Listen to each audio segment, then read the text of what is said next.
Again, thank you for my brother Rosan.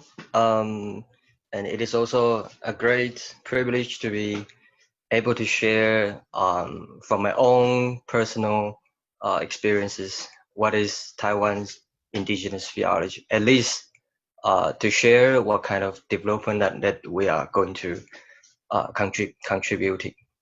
Um, I hope you have already read a little bit the article. Just as I said, in Taiwan indigenous people, we have at least 16 tribes that have been recognized by government. But we still have roughly, we still have 30 tribes that are striving for recognitions. So if you say Taiwan indigenous theologies, it's better I put plural, because just as Rosan say, I belong to 𝗧𝗶𝘄𝘃𝗲𝗃. I may only speak from 𝗧𝗶𝘄𝘃 experiences, but I can't speak for other tribes. But I hope this article and this short presentation can mutual dialogue and to share all of you. First, we have to know Taiwan. Taiwan is located between, southeastern coast of Asia continent and East Asia island. It's very narrow and long country from north to south, including some islands. Total 36,000 square meters. And in terms of typography, Taiwan enjoys, mountain range, which present great altitude differences and diverse ecological resources. So indigenous peoples are also located and separated in this kind of geographic characteristics.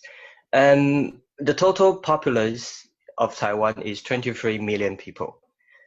And indigenous people account 2%. That is roughly 600,000 people, and in which we have 16 tribes, at least recognized, just as I mentioned before.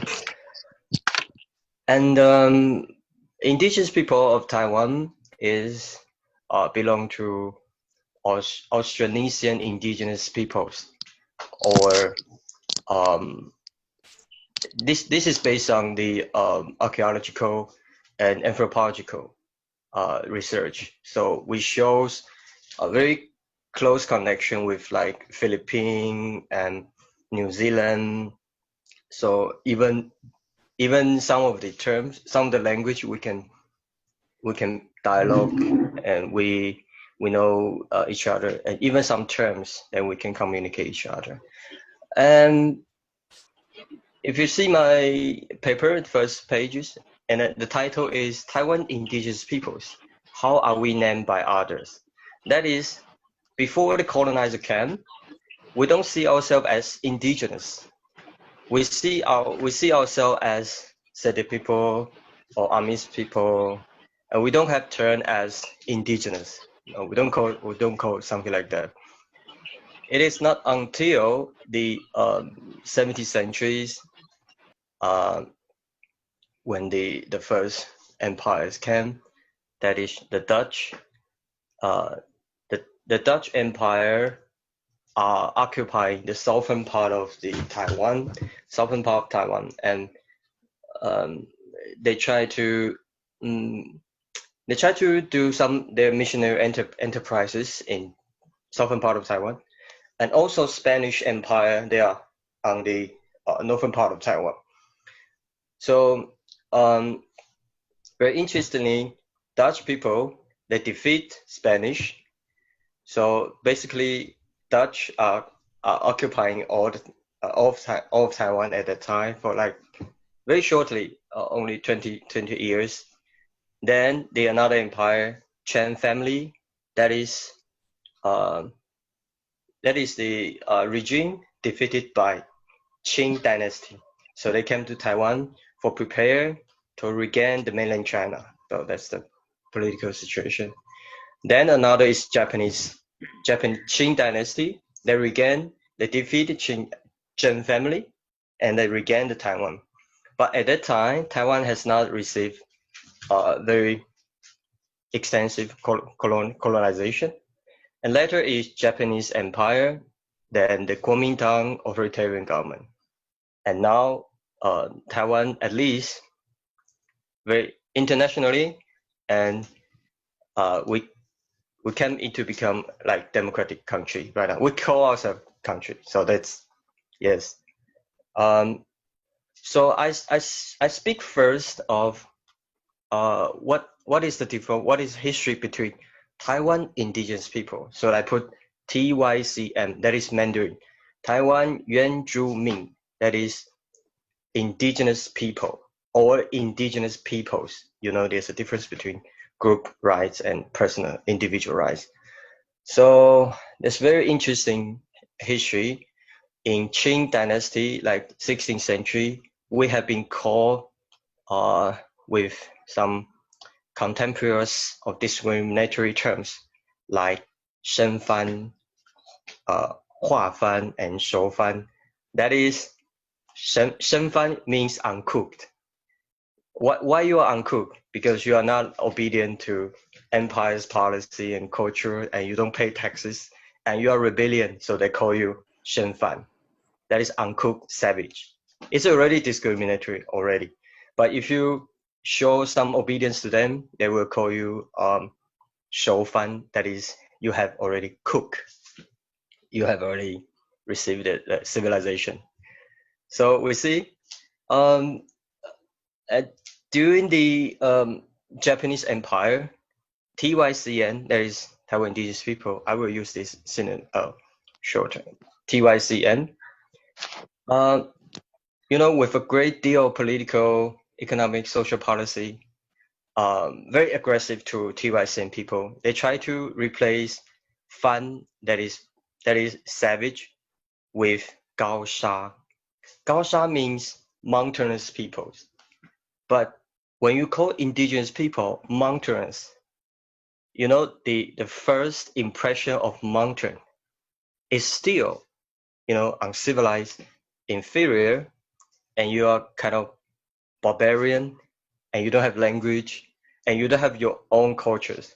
So it is still a very discriminatory term called indigenous people, 高沙.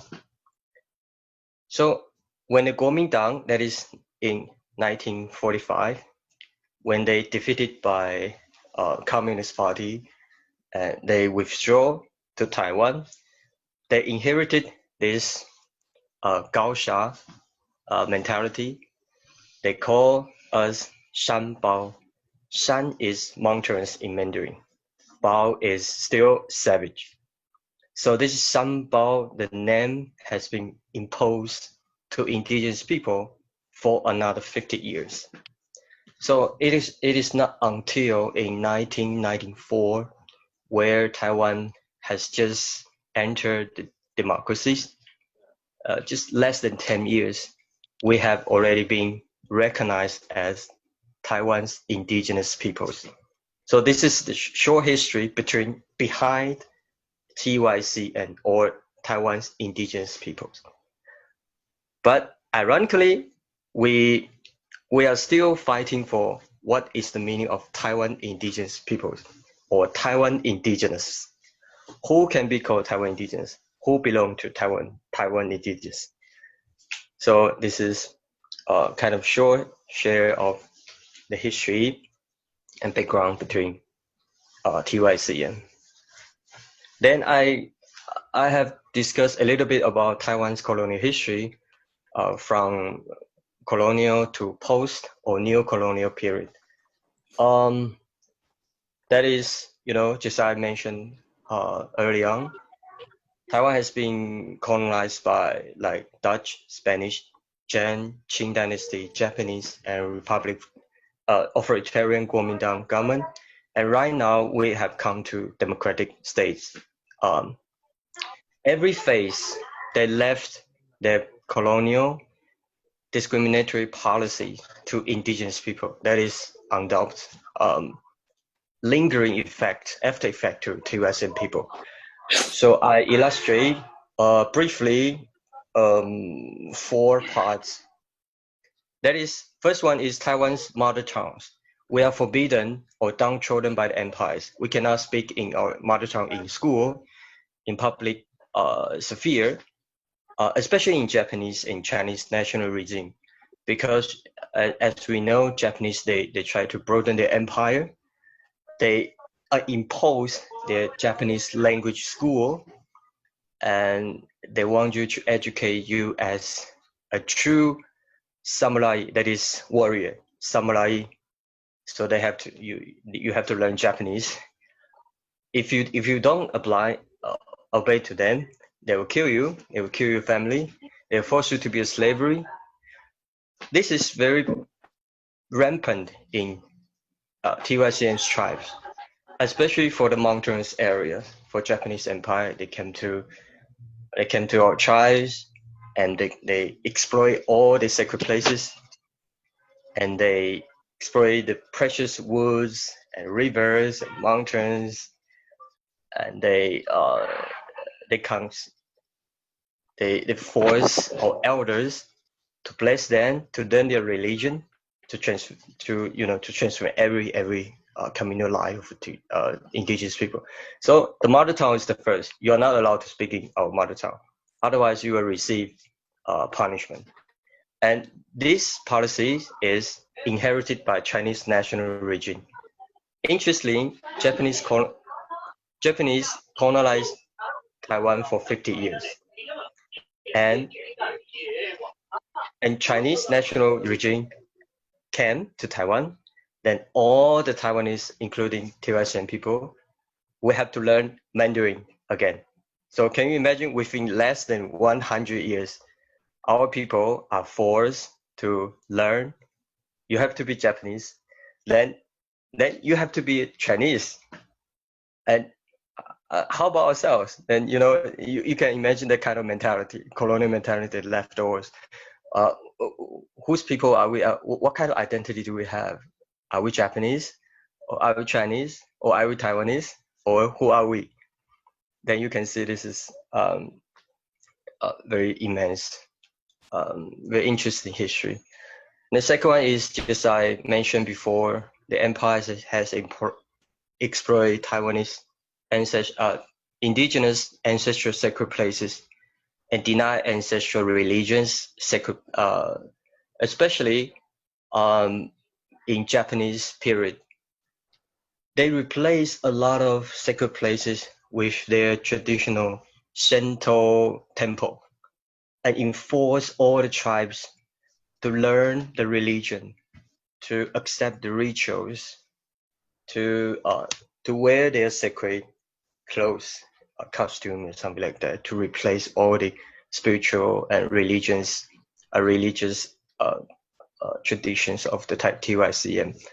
So that's the second one. Third one is they imposed naming system on TYCN, namely, especially during the Japanese periods.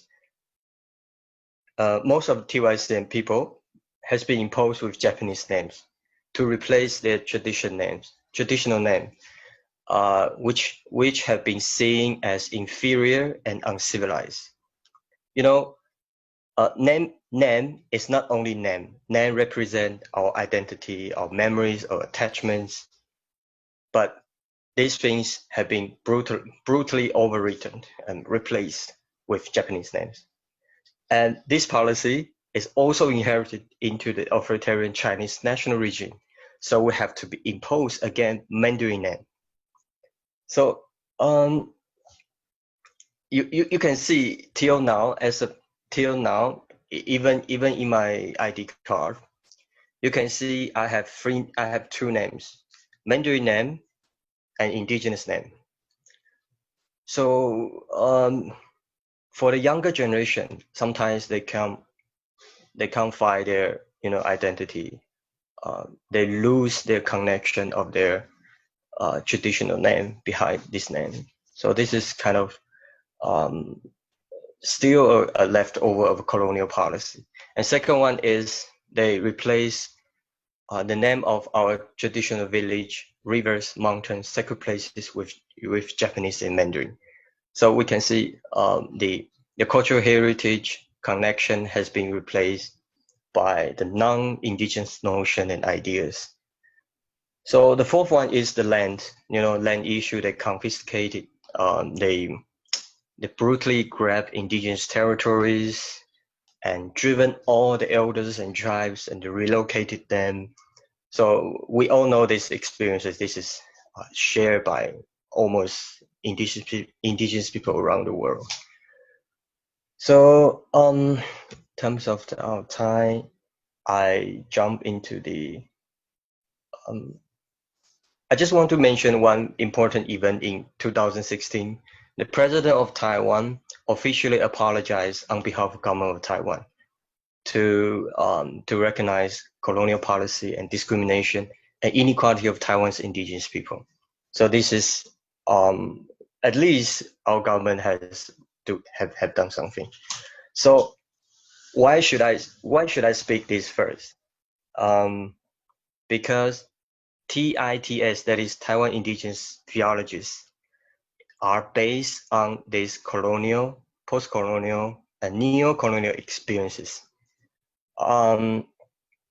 Like the example I provided, the first one is Dr. Reverend 𝗶𝗶𝘃𝗃𝗃. He's our incumbent president of 𝗧𝗵𝗶𝘄𝗃𝗃𝗀 Theological Seminary and College. He has done so many, because he belongs to systematic, he addressed a lot of Taiwan indigenous political and cultural suffering into the theological ideas, and he proposed to reformulate our theological expression based on these experiences. And he especially in his 2018 publication, Listening to the Theology of 𝗬𝗏𝗃𝗃𝗃𝗀𝗃 Crying, he extensively reviews the history of the how indigenous people have been sidelined or suppressed in our theological expression. And he proposed that actually we should think about Taiwan indigenous people within the sphere of God's creation, and to reformulate how should indigenous people speak for their spiritual and theological and ideas. So he's one of the leading scholar. And the second one is 𝗏𝗃𝗃𝗃𝗃. He's New Testament scholar. I also provided two of his important articles. Then he belongs to Paiwan tribe. So he implements a lot of Paiwan ideas and terms to read, because he's New Testament scholar. He reread New Testament with the Paiwan mother tongue and Paiwan cultural notions, to reread like Gospel of Luke and the story of Martha. Then it's very interesting if you have time to look at. He published in English, so it's very accessible. And the third one is Walis Ugan. He happens to be my father, and he's an Old Testament scholar as well. And he tries to read Old Testament from Taiwan indigenous people experiences. And he proposed we should read with our mother tongues, because mother tongue, just as I say, contains our tribal philosophies, stories, and narrative that should dialogue with the Israelites' experiences in the Bible. He prevents why he proposed this is because we know as in our churches, the Bible always seen as kind of very sacred and very but we tend to use the experience of the Bible to override the experience of the 𝗬𝗏𝗃𝗃𝗃𝗃 people. That is kind of colonial one still in Taiwan. So that's the part of reason why he proposed that. And I also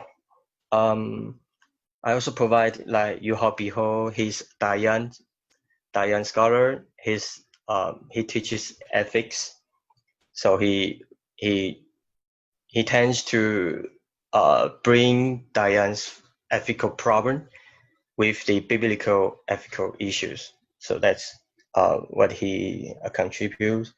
The other one is 𝗬𝗃𝗃. 𝗬𝗃𝗃 is a musician and scholar, and he also dedicated himself to indigenous music, lyrics, and some kind of religious, theological, and social meanings behind the music and lyrics, something like that. Indigenous music and hymns. So that's what he has done. So by providing some of the examples, these short articles are not exhaustive, just as I mentioned. We can see that actually the indigenous scholars and theologians, we are trying to contribute from different areas like biblical studies, interpretations, ethical concerns, political struggling, land issues, ritual music, and ancestral dances. These efforts I just want to share that TITS are based on our indigenous cultures, history, ancestral philosophy, and mother tongues. And this can also help indigenous people, even now, to respond to colonial and post-colonial with the theological and Christian faith. So, just based on my personal observation, I provide some prospect and epilogue. The first one is we need more younger generation to participate in the project of TITS, because I think that's part of secularization. The younger generation are not very active in the church activities. Even they challenges the challenge the Christianity, they challenge our Christian expression of faith. So we don't see much of the younger people they join this enterprise. So that's one of the crises that we are facing. And the second one is we need more different theologians, scholars from various tribes in the project of TITS. If you see the example I provide, you can see most of them are male, and most of them we only have like 5 tribes and 6. The scholars are only come from 5 and 6 tribes. So actually, we need the other 12 tribes or even the unrecognized indigenous people to join this enterprise. So that's the second prospect. And the third one is we need to incorporate more indigenous social, economic, political context into our theological reflection. Why I say this is because I often, participate like land issues, movement, social movement, demonstrations, but we don't see our churches or our theologians to reflect on our tribal concerns and issues. So I think as a younger generation, younger theology students, I think we should dedicate more on this part. And just share the one prospect. I think we need to cooperate and dialogue and share globally with other indigenous people groups and community around the world, which is today's meeting is, I think, a very good chance, opportunity to know each other. Then because indigenous people around the world share the similar struggles, contexts, and experiences, but we need to create a platform to form a collective voices to collect each other to fight the colonial and post-colonial or our struggling together. So I use, if you see my title, I use 𝗵𝗲𝗃𝗃𝗃𝗃𝗃. That is our subject expression, meaning who are you? So I guess the answer is very clear. We are Taiwan's indigenous peoples. We are Taiwan 原住民, or we are Sedec people, or we are Paiwan, we are Dayan. But the remaining problem is, could we find our ancestral paths leading to our traditional territory, lands and river or hunting fields? Could indigenous ancestral philosophy, story, experience are more readily accepted within TITS and our churches? Could indigenous social and political problems can be addressed or at least discussed in our theological dialogue? Could we stand up confidently without discrimination and being othering? Then I conclude by providing share a poem to conclude this presentation. This is composed by Walis Nogan. He is also a Sedec. He's a poet, but his poem is really fittingly represent what Taiwan indigenous people are still suffering right now. He say, on this land, my dear ancestors have never set fences or walls. We believe the people who visit from afar were our guests. So Dutch came, they took piece of land. Spanish came, and they took piece of the land. 𝗧𝗶𝘄𝗵𝗆 people came, and Hakka people came. My ancestors retreat each by each. Japanese came, and ancestors had to hide in the woods to evade the life, capturing bullets and guns. Today, it is 1998 when he was composed this poem. This land has become a land without warfare anymore, but there are too many restrictions on indigenous people, on us. It turns out that the host of this land lost the character of autonomy. So this is my conclusion, and this is a kind of epilogue, because we are still finding a conclusion of what is TITS meant. It is still evolving. It is still waiting for other people to participate into this project.